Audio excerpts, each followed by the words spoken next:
Assalamualaikum warahmatullahi wabarakatuh. Pak dosen yang saya hormati serta teman-teman semua.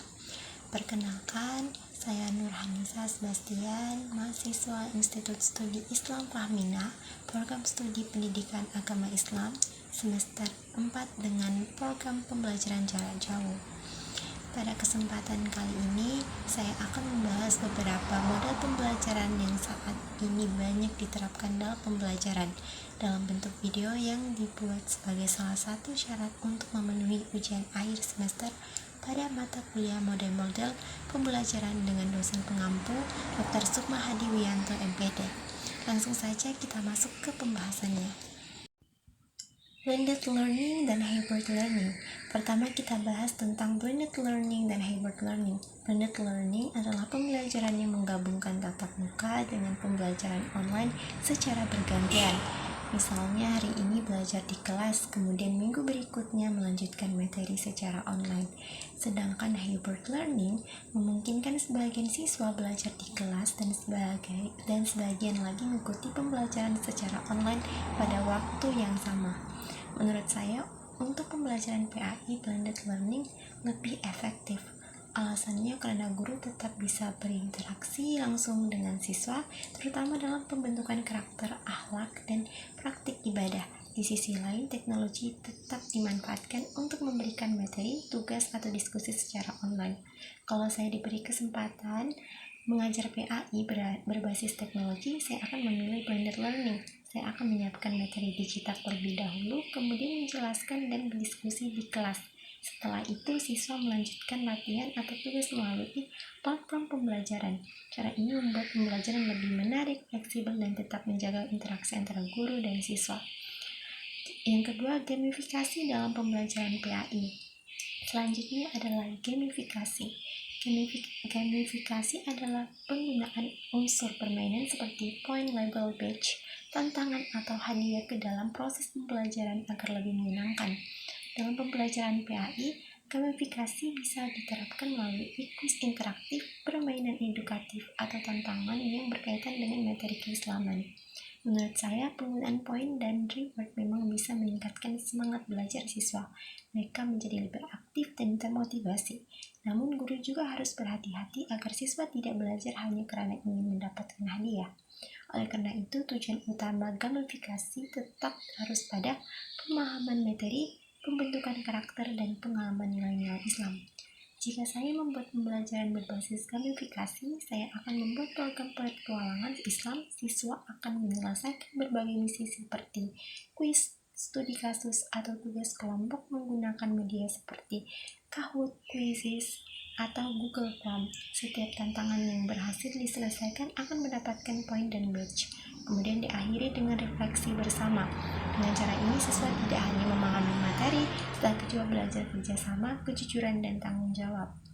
Yang ketiga ada literasi digital dan etika bermedia. Di era digital, literasi digital menjadi hal yang sangat penting dalam pembelajaran PAI. Saat ini, banyak siswa mendapatkan informasi keagamaan dari internet dan media sosial. Karena itu, mereka harus mampu memilih informasi yang benar dan tidak mudah percaya pada hoax atau informasi yang belum jelas sumbernya. Selain itu, penggunaan media sosial juga memiliki tantangan seperti komentar yang tidak sopan, cyberbullying, penyebaran hoax, dan mudah terpengaruh konten negatif.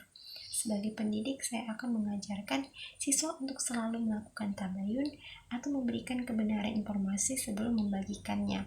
Saya juga akan membiasakan siswa berkomunikasi dengan sopan, menghargai perbedaan pendapat, serta menerapkan nilai-nilai Islam seperti jujur, bertanggung jawab, dan saling menghormati.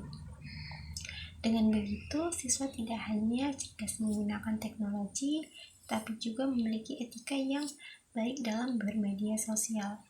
Yang keempat yaitu challenge-based learning dan inquiry-based learning.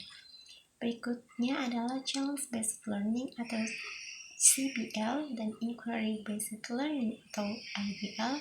Inquiry-based learning lebih fokus pada proses mencari tahu melalui pertanyaan, pengamatan, dan penyelidikan untuk menemukan suatu konsep. Sedangkan challenge-based learning lebih menekankan pada penyelesaian masalah nyata dengan memberikan solusi yang bisa diterapkan. Menurut saya, CBL lebih efektif karena siswa tidak hanya memahami teori, tetapi juga belajar memecahkan masalah yang mereka hadapi dalam kehidupan sehari-hari.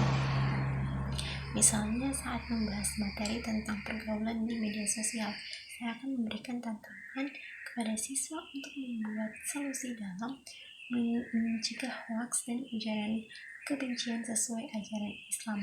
Mereka bisa membuat poster digital, video edukasi, atau kampanye media sosial. Dengan cerita ini, siswa belajar berpikir kritis, bekerja sama, dan menerapkan nilai-nilai Islam secara langsung. Yang kelima itu permasalahan pendidikan dan inovasi pembelajaran.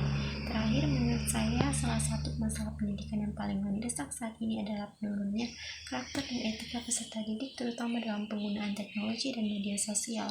Kita masih sering melihat perundungan online, penyebaran hoaks, kurangnya rasa hormat, dan rendahnya tanggung jawab dalam menggunakan media digital. Penyebabnya antara lain perkembangan teknologi yang sangat cepat, kurangnya pengawasan, pengaruh lingkungan, serta pendidikan yang kadang lebih fokus pada nilai akademik daripada pembentukan karakter.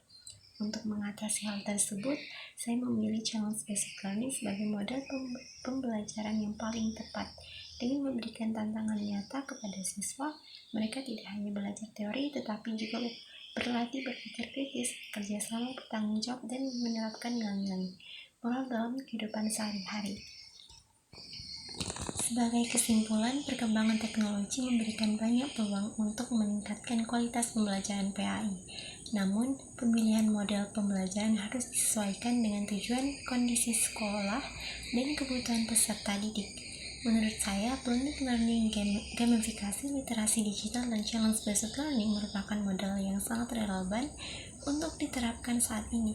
Selain membantu siswa memahami materi, model-model tersebut juga mampu membentuk karakter, meningkatkan keterampilan berpikir kritis, serta menambahkan nilai-nilai Islam dalam kehidupan sehari-hari. Sekian paparan dari saya. Terima kasih atas perhatian teman-teman. Wassalamualaikum.